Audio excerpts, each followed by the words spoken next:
اعوذ باللہ من الشیطان الرجیم بسم اللہ الرحمن الرحیم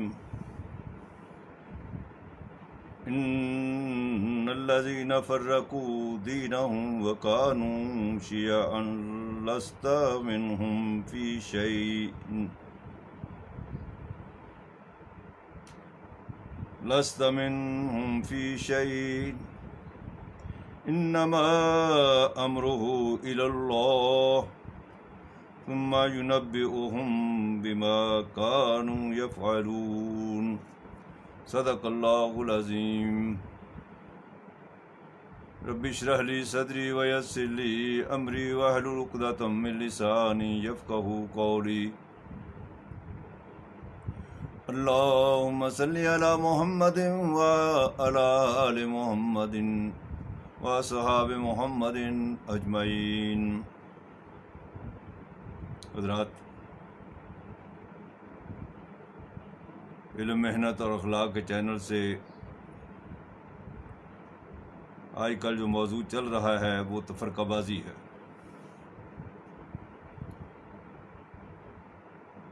سورہ انعام کی آیت نمبر 159 آپ کے سامنے تلاوت کی ہے،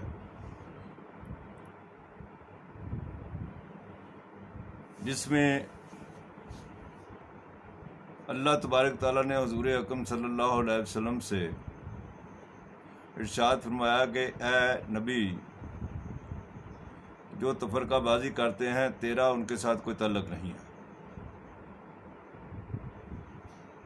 معاشرے میں ہم دیکھ رہے ہیں کہ حضور اکرم صلی اللہ علیہ وسلم کے محبت سے بڑے دعوے ہیں، اور ان کا نام بھی بڑی عقیدت سے لیتے ہیں، نام بھی بہت، انگوٹھے بھی چومتے ہیں، لیکن جو کام حضور اکرم صلی اللہ علیہ وسلم نے کیا، جو مشن حضور اکرم صلی اللہ علیہ وسلم نے امت کو دیا، اس کی دھجیاں بکھیر دیتے ہیں۔ جبکہ اللہ تبارک تعالیٰ نے حضور اکرم صلی اللہ علیہ وسلم سے فرمایا کہ وہ لوگ جو کہ دین کے اندر تفرقہ کرتے ہیں، اے نبی صلی اللہ علیہ وسلم، تیرا ان کے ساتھ سرے سے کوئی تعلق نہیں ہے، چاہے وہ صبح شام درود پڑھتے رہیں، انگوٹھے چومتے رہیں، لیکن اگر نوع انسانی کو اخوت اور محبت کا پیغام نہ دے سکے جو حضور اکرم صلی اللہ علیہ وسلم نے دیا،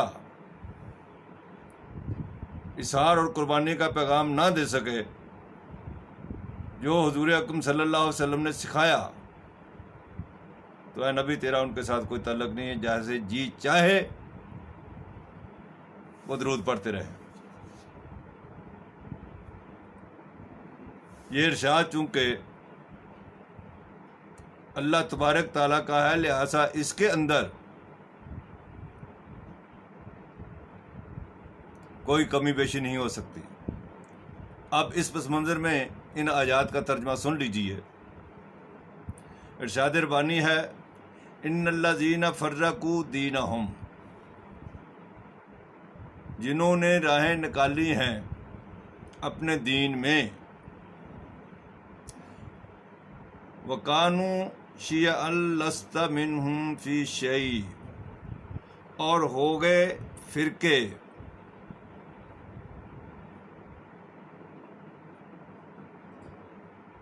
تجھ کو ان سے کوئی سروکار نہیں ہے۔ You have no concern with them۔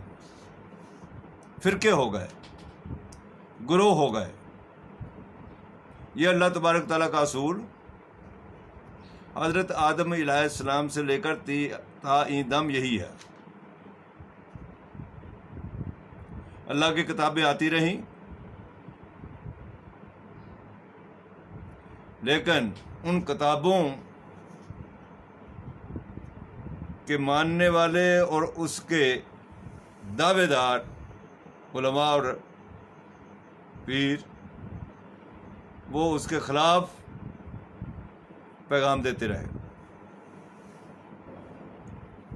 اسی طریقے پر اسی انداز میں ہندو مت پیدا ہوا، یہودی مت پیدا ہوا، عیسائیت پیدا ہوئی، اور پھر یہ مسلمان جو ہم کہتے ہیں یہ پیدا ہوا۔ اس دین کیا ہے؟ ان الدین عند اللہ الاسلام، دین تو سلامتی کا نام ہے۔ دین کے مقابلے میں ظلم ہے، سلامتی کے مقابلے میں ظلم ہے۔ ایک طرف ظلم اور دوسری طرف سلامتی، ان دونوں میں سے کس کو اختیار کرنا ہے؟ تو اللہ تبارک تعالیٰ نے فرمایا ان الذین فرقوا دینہم، جنہوں نے دین کے ٹکڑے کر دیے، دین کو تقسیم کر دیا، دین میں کے اندر تفرقہ پیدا کیا، دین کس کے؟ اسلام اور سلامتی کے اندر۔ جہاں سلامتی نہیں ہوگی، تفرقہ ہوگا، نفرتیں ہوں گی، وہاں اللہ تبارک تعالیٰ کے نبی کا کوئی پیغام قابل عمل نہیں ہو سکتا، اور ایسے لوگ اپنی مرضی کا اسلام لائیں گے، اپنی مرضی کے جو ہے وہ دلیلیں دیں گے، حضور اکرم صلی اللہ علیہ وسلم کی طرف سے نہیں لائیں گے۔ تو فرمایا ان الذین فرقوا دینہم، اے جنہوں نے اپنے دین میں راہیں نکالی ہیں الگ الگ، وکانوا شیعاً، اور گروہ ہو گئے، لست منہم فی شیئن، منہم ان کے ساتھ، لست نہیں ہے، فی شیئن کو ذرا برابر بھی سروکار،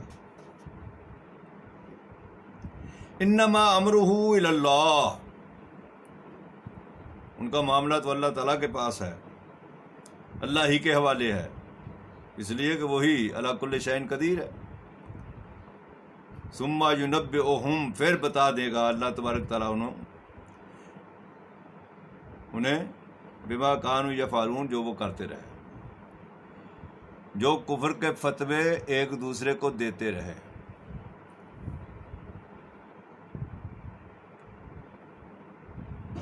دیوبندی، بریلوی، اہل حدیث،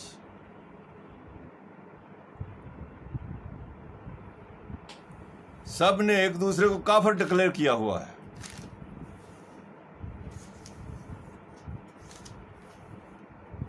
اگر ہم ان کے فتووں کو دیکھیں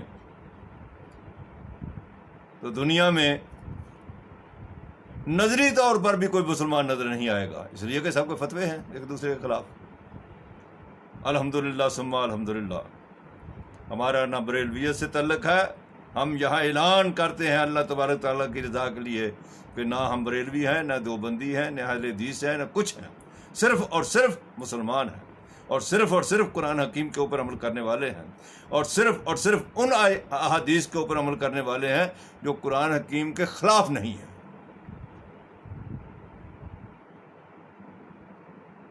اللہ تعالیٰ قبول فرمائے۔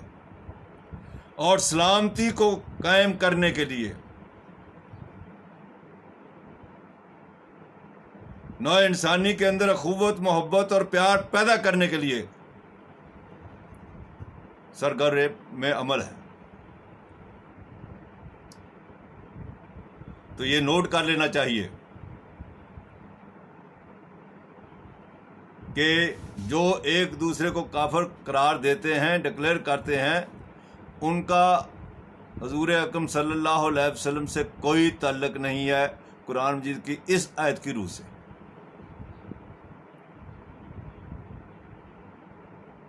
اور یہ اگر صرف یہی رہتے کہ مسلک ہی رہتے، ایک دوسرے کے ساتھ اختلاف کے حوالے سے اختلاف ہی رہتے، تو کوئی حرج نہیں تھا۔ جیسے کہ شروع میں دوسری صدی ہجری میں، بلکہ پہلی آپ لوگوں نے، امام ابو حنیفہ کا اپنا ایک فتویٰ ہوتا تھا، امام شافعی کا اپنا ہوتا تھا، امام احمد بن حنبل کا اپنا تھا، اور امام مالک کا اپنا تھا، جس کے مطابق جو جی چاہے عمل کرے، کوئی ایک دوسرے کو کافر نہیں ڈکلیئر کرتا تھا۔ چوتھی صدی ہجری تک یہ طرز عمل تھا کہ جس کے فتوے کے مطابق نماز پڑھنا چاہے پڑھ لے، اور زیادہ جھگڑے جو ہیں ان کے سارے پورا قرآن مجید تو آتا نہیں ہے انہیں، نہ پورا قرآن مجید پڑھا ہے، صرف نماز، روزہ، حج، زکوٰۃ کے مسائل، طلاق کے مسائل، وراثت کے مسائل، اور ان کا اسلام مکمل ہے، ختم ہے۔ قرآن مجید جو پولیٹیکو سوشو اکنامک سسٹم دیتا ہے، اس کے بارے میں انہیں کوئی علم نہیں ہے۔ قرآن مجید جو ماوراء کے بارے میں ہدایات دیتا ہے، اس کا ان کا کوئی علم نہیں ہے۔ قرآن مجید وَسَخَّرَ لَكُم مَّا فِي السَّمَاوَاتِ وَمَا فِي الْأَرْضِ کا جو پیغام دیتا ہے، اس سے انہیں کوئی سروکار ہی نہیں ہے۔ یہ چند احکامات تھے، ان پر یہ عمل کرتے تھے، یہی ان کا دین تھا۔ لیکن اس دین کے اوپر بھی 4 صدی ہجری سے پہلے تک کوئی اختلاف نہیں تھا۔ اختلاف کا آغاز درس نظامی، جس وقت 459 ہجری میں نظام الملک طوسی نے، جو کہ وزیر اعظم تھا سلجوکیوں کا، اس نے جس وقت یہ درس نظامی کا نظام اور مدارس قائم کیے، تو اس کے اندر قرآن حکیم کو نکال دیا، 2.5 پارے صرف رکھے، اور پھر اختلافات بڑھتے چلے گئے۔ قرآن مجید دن بدن منسوخ کرتے چلے گئے۔ قرآن مجید ایک سائٹ آئسولیٹ کر دیا، اور باقی جو سارے کے سارے تھے اپنی بنائی ہوئی فقہ کے مطابق ایک دوسرے کو کفر کے فتوے لگانے شروع کر دیے، اور آج ہم ٹکڑے ٹکڑے ہیں۔ لیکن اتنا ہی قصور ہمارے عوام کا ہے۔ اس کا مطلب یہ نہیں ہے کہ وہ مجرم ہے اور آپ بری ہو جائیں گے، آپ بھی اتنے ہی مجرم ہیں۔ اس لیے کہ بغیر تحقیق کے کسی کی بات کو قبول کرنا اللہ تبارک تعالیٰ کے نزدیک انہیں رب بنا لے رہا ہے۔ قرآن مجید کی آیت ہے اتخذوا احبارہم ورہبانہم اربابا من دون اللہ۔ یہ جس وقت عیسائیوں کے بارے میں آیت اتری تو حضرت عدی بن حاتم رضی اللہ تعالیٰ عنہ، جو پہلے عیسائی تھے، انہوں نے حضور اکرم صلی اللہ علیہ وسلم سے عرض کیا کہ یا رسول اللہ صلی اللہ علیہ وسلم، ہم نے اپنے پیروں کو اور اپنے علماء کو رب تو نہیں بنایا تھا۔ تو حضور اکرم صلی اللہ علیہ وسلم نے فرمایا کیا تم ان کی ہر بات بغیر تحقیق نہیں مان لیتے تھے؟ انہوں نے عرض کیا یہ تو ہے۔ فرمایا یہی رب بنا لینا۔ ہمارے عام آدمی اپنے آپ کو بری و ذمہ قرار دیتے ہیں، باقی ہر کاموں میں بڑی ایفیشنسی ہے، لیکن قرآن فہمی میں ہمیں تو آتا نہیں۔ وہی آج کل تو ترجمے بھی آ گئے۔ لہذا ایک نقطے کو نوٹ کر لیں، وہ یہ کہ اسلام سلامتی کا نام ہے۔ ان الدین عند اللہ الاسلام۔ جہاں کہیں جھگڑا ہوگا، اختلاف ہوگا، کفر ہوگا، کفر بازی ہوگی، وہ اسلام نہیں ہے۔ اخوت حضور اکرم صلی اللہ علیہ وسلم جو دے کے گئے، اخوت، محبت اور اخلاق دے کے گئے، اور اس کے لیے ذریعہ کیا بنایا؟ علم، محنت اور اخلاق۔ اس پر ہمیں عمل کرنا چاہیے اور اس پر غور کرنا چاہیے۔ وآخر دعوانا ان الحمد للہ رب العالمین۔